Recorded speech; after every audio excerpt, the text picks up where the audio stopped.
Assalamualaikum warahmatullahi wabarakatuh. Halo, perkenalkan nama saya Bagaskara Buana Nusantara. Saya adalah mahasiswa Magister Pendidikan Masyarakat IKIP Siliwangi Cimahi Angkatan 2021. Pada kali ini, saya akan mereview buku Pendidikan Masyarakat Menghadapi Digitalisasi yang ditulis oleh Ibu Dr. Sri Nur Hayati SPD MPD yang berjumlah kurang lebih 170 halaman. Pendidikan masyarakat dalam menghadapi era digitalisasi. Ini buku tentang apa sih? Ini adalah buku tentang pemanfaatan era digital dalam beradaptasi dengan cepat dan tidak ketinggalan zaman. Ingat ya, tidak ketinggalan zaman. Nah, buku ini adalah buku yang memperkenalkan dunia pendidikan masyarakat kepada khalayak banyak. Jadi orang-orang itu tahu tentang pendidikan masyarakat itu seperti apa, karena ini lengkap banget dalamnya. Terus, dalam buku ini dijelaskan mengenai pendidikan masyarakat dan topik-topik yang relevan serta terkini dalam menghadapi digitalisasi di Indonesia saat ini. Terus sebelum lebih jauh kita membahas tentang buku pendidikan masyarakat dalam menghadapi digitalisasi ini, kita harus tahu dong apa itu pendidikan masyarakat. Pendidikan masyarakat diartikan sebagai layanan pendidikan yang diperuntukkan bagi masyarakat tanpa melihat perbedaan tingkat pendidikan, usia, status sosial, ekonomi, agama, suku, dan kondisi mental fisiknya yang mempunyai keinginan untuk menambah atau meningkatkan kompetensi untuk meningkatkan kesejahteraan hidupnya. Lanjut ke isi buku ini tentang pendidikan masyarakat menghadapi digitalisasi.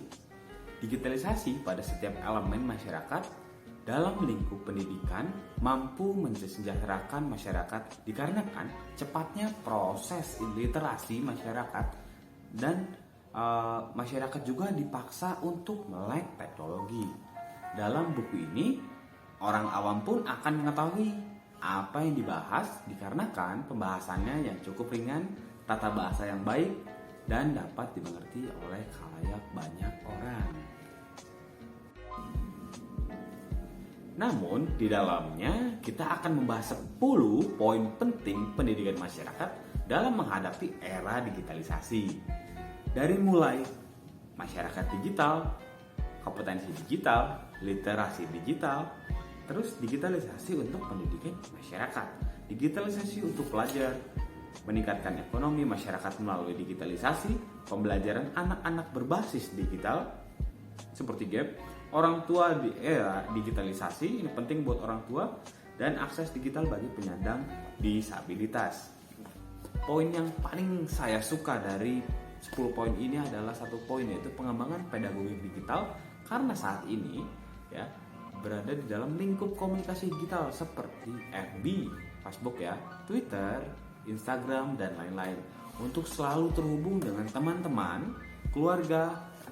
Namun kita harus memahami dan menggunakan secara efektif agar diri kita mampu dan orang lain dapat bijak dalam menggunakannya. Dan juga kita harus mengejar teknologi digital agar tidak ketinggalan atau tertinggal dengan adanya digitalisasi dalam pendidikan masyarakat. Ingat ya, nggak boleh ketinggalan sama digitalisasi terhadap masyarakat. Contohnya seorang guru yang sedang mengajar di sekolahan ya, mereka itu harus melek digital dikarenakan jangan ketinggalan dari siswa yang mereka ajar sendiri. Di sini guru dituntut untuk memahami pedagogi digital efektif dalam memahami elemen-elemen untuk membentuk komponen di mana guru-guru membangun pelajaran mereka sendiri untuk lebih efektif. Karena apa ya? Guru itu tidak boleh ketinggalan dalam mengajar karena siswa-siswa ini lebih cepat dalam mencari informasi dan menerima informasi di dunia maya. Mereka itu lebih aktif gitu dibandingkan gurunya. Gurunya tidak boleh ketinggalan karena apa? Nanti gurunya itu akan kebingungan. Dalam kehidupan sehari-hari, kita juga dapat mengaplikasikannya seperti terus mencari informasi agar kita dapat memenuhi atau bahkan meningkatkan taraf hidup kita sebagai masyarakat ke jenjang yang lebih baik. Lebih tinggi tuh lebih baik ya. Coba deh bayangkan, kehidupan kita bisa lebih baik dan terjamin jika kita tahu dan mau untuk mengikuti era digitalisasi yang ada saat ini.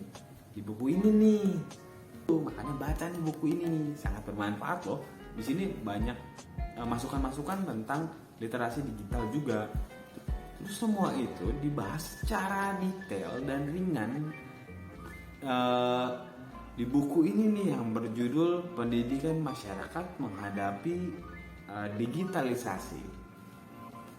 Dalam buku ini kita juga diajarkan menghadapi masyarakat dalam menghadapi era digitalisasi yang ada di lingkungan kita. Buku ini tidak seperti yang kita bayangkan loh.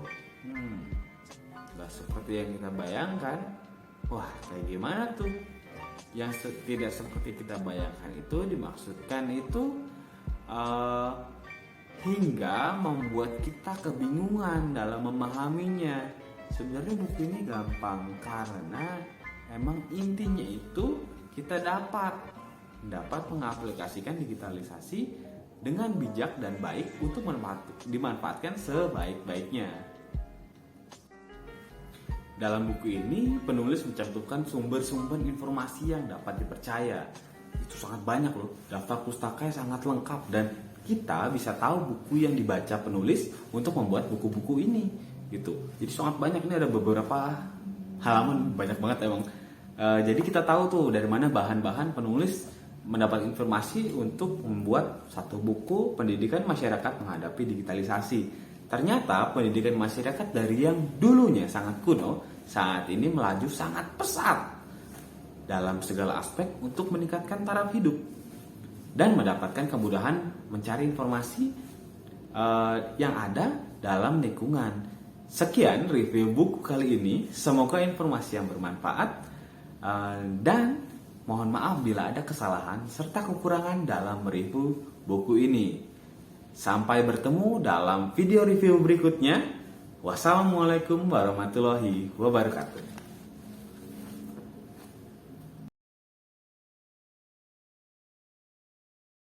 Teman-teman nanti jangan lupa beli bukunya ya. Itu buku untuk pendidikan masyarakat yang sangat bermanfaat. Karena dalamnya sangat banyak sekali tadi. Ada 10, ingat ada 10 dalamnya. Itu kalau misalnya teman-teman bisa mengaplikasikannya, wow, itu sangat luar biasa. Teman-teman bakal lebih melejit dari orang lain yang tidak membaca buku itu dan tidak mengaplikasikannya. Saya harapkan teman-teman bisa mengaplikasikan isi dari buku yang telah dibaca. Jangan lupa dibeli. Terima kasih.